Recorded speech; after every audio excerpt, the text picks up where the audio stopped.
and said, you will cut the, you will stop where the queue ends. Whoever comes next after 5, you will not join the queue.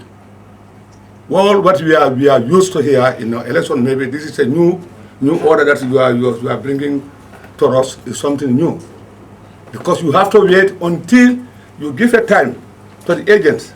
Say, okay, nobody is coming. We have not seen the order. Let's make it 10-15 minutes. That used to happen. I've been witnessing it. I've been witnessing by elections, general elections, presidential and parliamentary and municipal elections. So this is why I would like you to, clarify this position, because we are facing a very crucial election this 2016. Thank you very much. Whereby, Mr. Chairman, allow me to express, because this is a very important point. This one can claim foul play once the electorate has left his house to the electoral center. Definitely, I don't think it is fair. So, Mr. Chairman, we have to stress this thing out. We need to clarify it clearly. Okay. During the election, it has been a tradition here, in the First Republic and the Second Republic, as presidential candidates or parliamentary, parliamentary election candidates for National Assembly, during the election, can come to a polling station and inspect, check and find out whether, how position he or her, boxes are, whether they are saying that, all those things. And Mr. Chairman, you should clarify that place, because I'm not hearing you saying anything pertaining to that. And the election day, I don't want the presidential candidates, to have any problems.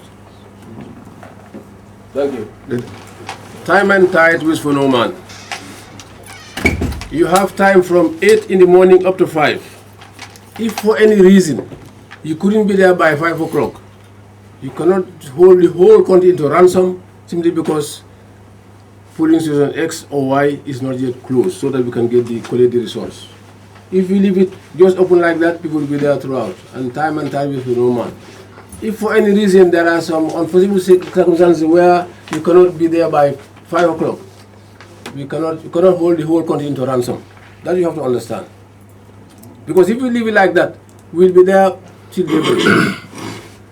That doesn't really augur well for the country. Also, when it comes to the boxes, you arrange them in alphabetical order. That's how it is done. It's an alphabetical order. It should be 1, 2, or 3, or 4, depending on this alphabetical order. Because we cannot just say party X or party Y. No, we just look at the name of the person and use alphabetical order to do that. Thank you. I'm saying, yes, the candidates, yes, accessibility to inspect, yes, he or her box. During the election, you'll have some scrupulous. You'll have some people understand. They will make cause some deform on your photographs. You do have, Mr. Chairman. I have little experience in this game. That's why I'm saying. But that's why normally you allow the candidates, when he comes to that position, he says, I want to inspect my box. Yeah, it do happen. That can be done before voting starts. But once in the polling booth, it has not happening. Okay, I did it. Okay. And the presidential side, other Jawara did it here. All right. Sirif Diba did it here. Okay. And Andrew Kamara, they go around. All right. They inspect the polling stations. Okay. They allow them to go into just to clear the air. I've been witnessing before voting starts, to be there physically, to see everything before it's taken to the polling booth. But once in the polling booth, no one has the right to enter there except the ones who are voting. So that's why it's important you have your party agents in all the areas, in all the polling stations. Make sure that you have your party agent there to ensure, because you are the ones giving us your photos, your symbols. And this is the very thing that we paste on the drums. We don't do our own. It is your own that we are pasting on the drums there. Nobody else. You supply us with photos, your symbols, and we make sure that it is properly pasted on the drums. But your party agents will make sure that is the right thing that's done.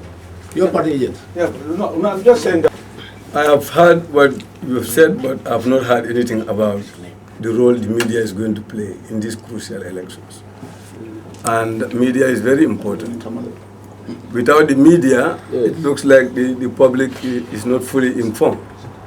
So I'll want to know what preparations we have for the media so that the political parties can tell the public their programs and agendas. Now that you've made the campaign to be only something like 2 weeks, only 2 weeks is too small for people to go around during this rain to propagate their ideas to the electorate. So the media is very important. Secondly, I did not hear anything, I heard little about security. But security is very important because usually you have the security people with their guns. You remember the by-election in Willy, which I participated. They took AK-47 weapons to the polling center and surrounded the whole place. Ministers went and surrounded the whole place, talking to people, telling people, vote this, vote that. So that is another area which is important. Thirdly, I want to know whether the supplementary register, after the supplementary register, whether the supplementary register was posted at the polling registration centers for the public to scrutinize so that they'll be able to take these things to the revising court. Whether that was actually done, because I'm not aware of that. Mr. Samu Jangjai, that on that issue, so that you will all know, because you are most of the media here have a pivotal role to play. Sam? Okay. Thank you very much. Actually, there is an election project with the UNDP, and in one of the output, there is something on media, and the UNDP is going to sponsor the media to inform voters in voter education, and as well as we are going to partner with GRTS to inform the voters through a party political broadcast. After the nomination, all those candidates who are duly nominated will be given each day a slot on the national TV and radio to sell his or her campaign. And the election project has a very good component on media. Actually, Mr. Emily Toure is the one coordinating the media aspect on that. So I don't know whether he has reached you people, but very soon you will be rich. I know of that. Thank you. It's pivotal. And that's our liaison officer there. And as we all know, we just hope and pray that the peace and stability that we enjoy will continue.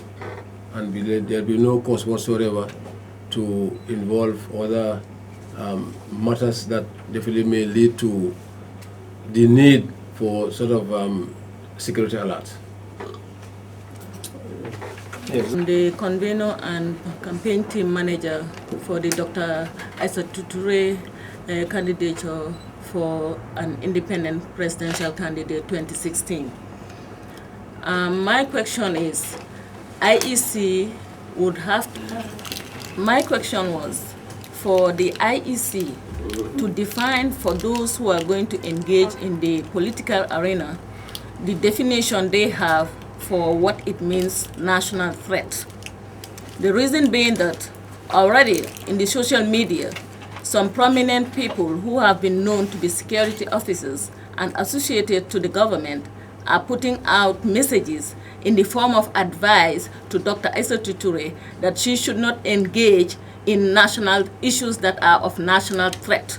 And we are taking these issues very seriously, and we want to make it very clear that nobody is going to intimidate us in this campaign. So we want to have a clear definition of what will constitute national threat so that we'll be guided by the laws of the land. Thank you very much. Well, thank you very much, Madam, for that. When it comes to security, that should be addressed to the main security area. But we have no say over that. For us is to conduct elections. And if any person is eligible to stand for election, we make sure that the person is given all the rights and privileges to stand for elections. Thank you, sir. Thank you. Yes, sir.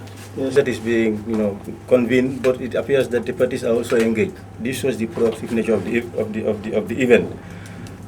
My question is on the issue of this campaign period. I feel that the window is too short, and I'm not sure whether IEC engaged the parties to at least of course, political parties are expected to start their campaign, not restricted within the campaign period, official campaign period.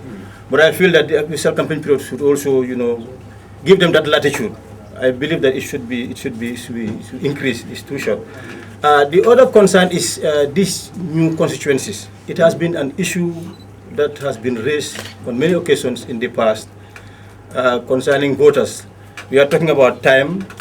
A voter may, given the nature of, some Gambians, a voter may leave his home or workplace to go to the polling station, let's say, a short period before closing time, and then when the voter goes to present himself or herself, he or she is told that he's not supposed to vote at that particular station, and then you see.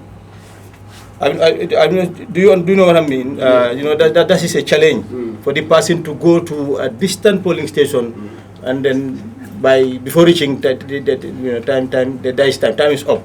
So that's a challenge. I don't know how the IEC is going to address that, but it is important for IEC to at least do something so that the voters will know where they should be voting. Well, regarding these newly demarcated constituencies. Again, this is this. But you vote where you register. Even though there are 5 regional constituencies, but you still go and vote where you register. You may be voting for a different candidate, but you vote where you register. But I'll get the CEO. These are the technocrats when it comes to these technical issues, for them to address that issue. At the same time, Sam, Manjabo, Yes. one of your questions also is to visit these polling stations.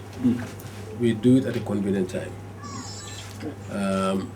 Not any time Dick and Harry will just walk in, but if you have to do that, do it at a convenient time. We are free. It's in our interest to make sure that, of course, you cannot satisfy everybody, but make laws and regulations that people will accept, to say this is a fair treatment of the electoral process. I'll get Sam. Okay. Okay. Hold on, Sam. Wait. Hold. I just want to add, Mr. Fall, don't forget election day is a holiday. It's a public holiday. So people will have the whole day off from 8 o'clock in the morning till 5 o'clock to go and vote. We mentioned about the First Republic people voting until 2, 3 o'clock at night.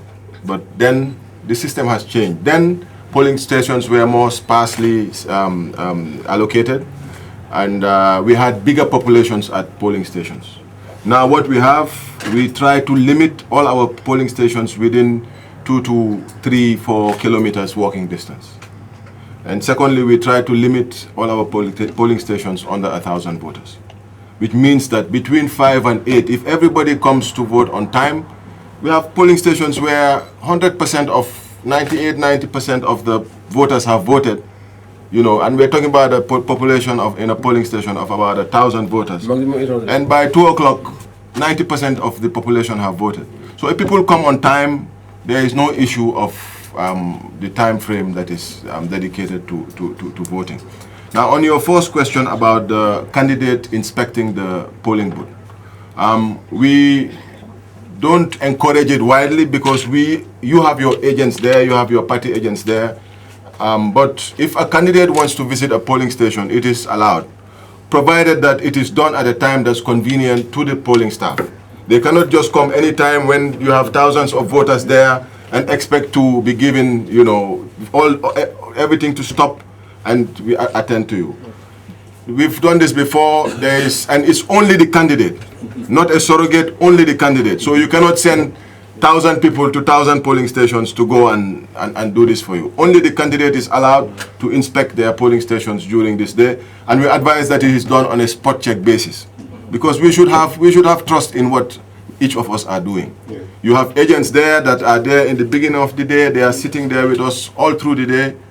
There should be trust that from our side, what we are doing is what's right for this country, and everything we do is transparent, so this should not be a bottleneck in our system. Because what happens when candidates come to polling stations, it comes with a lot of emotions, There are different people that support different parties at that polling station. It's not really convenient for us as the polling staff. So as much as we cannot say no to it, we will try to accommodate it, but it has to be on. Thank you very much.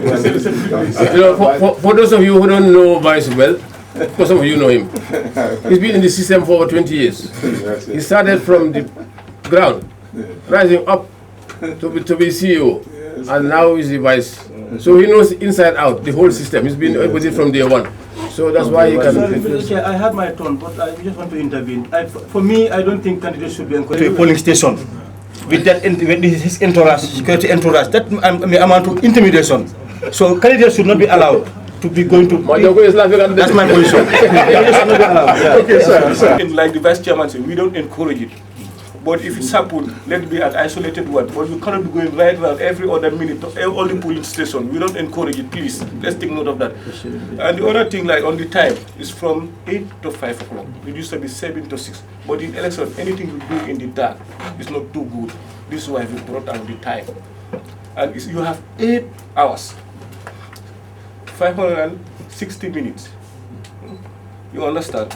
This, you can, and each police station has not more than 800 voters. So within 800, within an hour, you can process 100 voters. So it means that the extra hour is just a bonus. And we know there is no police station that can have 100% turnout. So we have done our calculations. So time is definitely sufficient. We don't want to go till the following day late at night. It's not too good. Improve, Mr. Samson. Coming back to your question on redemarcation. Redemarcation does not move people from one location to another. Rather, it changes name of a place from one name to another. People are going to vote where they used to.